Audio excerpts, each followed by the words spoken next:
Saya sedang berada di depan makam Mbah Soleh, ya, di Ampel, Surabaya. Bisa hidup 9 kali dan meninggal 9 kali. Dan ini menjadi bukti, menjadi saksi hidup. Masya Allah, subhanallah. Ini para GSP, katanya Pak Hamim, sebagai abdi dalam dari Ampel, ini kalau dilihat secara mata batin, bisa tembus ke Mekah. Benar Pak? Ya.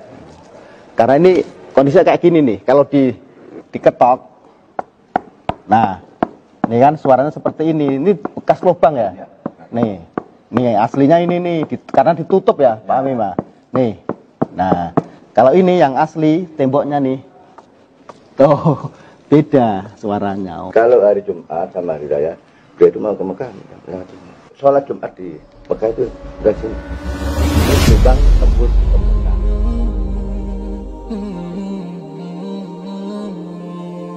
Saya punya istri saya, alhamdulillah, satu-satunya ya. 13 bersaudara, satu meninggal, ya. Dan yang bungsu, anak nomor 13, anak sial bukan ini. Yang terakhir nomor 13. Alhamdulillah belajar di Madinah, alhamdulillah hafal Quran, ya. Ya, dibilang anak sial, ya.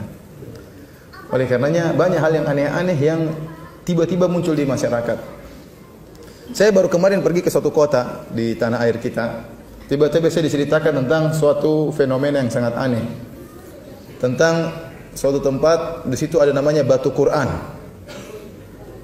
Barang siapa yang putar 7 kali, maka dia minta apa saja dikabulkan. Ya akhi, subhanallah, ya.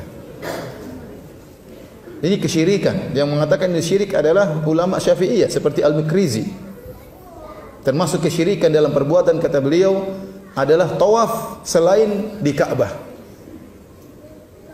Orang-orang datang berbondong-bondong meyakini hal tersebut. Dari mana keyakinan ini? Cerita konon dan konon. Tanya-tanya gimana ceritanya kisah batu Quran ini? Ceritanya adalah salah seorang wali dari kampung mereka pergi berhaji. Tatkala sampai di haji, dia mungkin pergi naik kapal, kemudian zaman dahulu, waktu pulang dia tidak lewat jalur biasanya.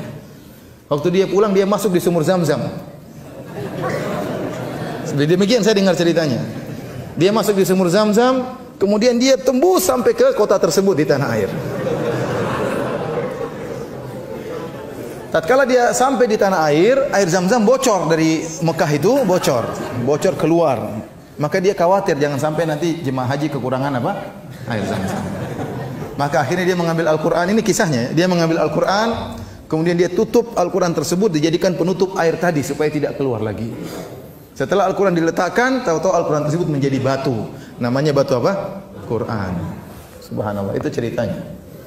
Ya. Kasihan ngebor jauh sekali. Sampai sekarang saja pemerintah Arab Saudi belum ngebor dari Mekah sampai ke Madinah. Sampai sekarang masih diambil air secara manual. Antum kalau pergi ke hajian atau umrah, antum bisa turun di tempat parkir nomor 5. Ya. Di situ antum lihat banyak truk-truk seperti truk-truk minyak Pertamina itu, ya. Itu ngedrop air dari Mekah sampai ke Madinah. Belum dibuat, atau kita perlu kasih tahu pemerintah Arab Saudi sudah ada bor sampai ke tanah air. Ya. Luar biasa. Tapi masyarakat menerima dengan mudahnya, ya. Menerima. Ya akhi, subhanallah. Ini dari mana seperti ini? Ya. Kemudian kalau kita telusuri cerita tersebut, sekarang kita bilang cerita itu pasti tidak benar. Pasti tidak benar. Bagaimana kemudian orang ini menjadikan Al-Quran sebagai tutup air? Enggak kurang ajar seperti ini. Ya, Al-Quran jadikan apa? Kan ada batu yang, kenapa Al-Quran jadi tutup apa? Tutup air. Kemudian Al-Quran tersebut berubah jadi batu, menjadi benda yang lebih hina. Al-Quran mulia atau tidak? Kenapa dirubah jadi batu?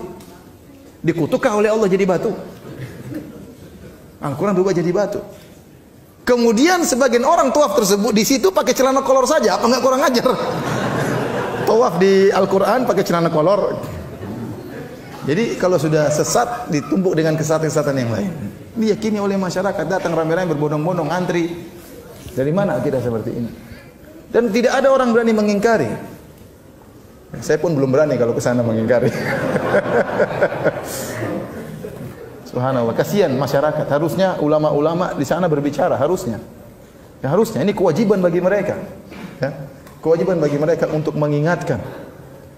Ya, jadi kalau kita mau telusuri keyakinan yang tersebar di masyarakat sangat banyak dan tidak ada dalilnya dari Al-Quran maupun Sunnah Nabi Shallallahu Alaihi Wasallam.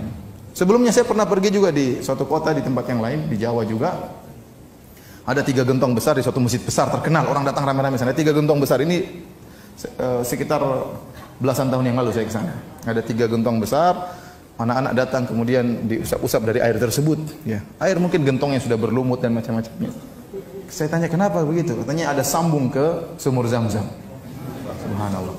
Ini proyek luar biasa, triliunan ini. Antum bayangkan bikin lobang dari Jawa ke Mekah itu apa enggak triliunan itu? Bisa habis apa namanya? Anggaran negara. Baik, hadirin dan hadirat yang dirahmati Allah Subhanahu wa taala. Jadi yang berhak berbicara tentang akidah adalah Allah dan Rasulnya, terutama tentang sifat-sifat Allah Subhanahu wa taala. Kata Imam Ahmad rahimahullahu taala, la yusafullahu illa bima wasafa bihi nafsuhu wa bima wasafa bihi rasuluhu. La natajawazul Qur'ana wal hadis. Kata Imam Ahmad rahimahullahu taala, tidak boleh Allah disifati kecuali dengan apa yang Allah sifatkan dirinya sendiri, dan Allah lebih tahu tentang dirinya, atau yang disifatkan oleh Rasulnya.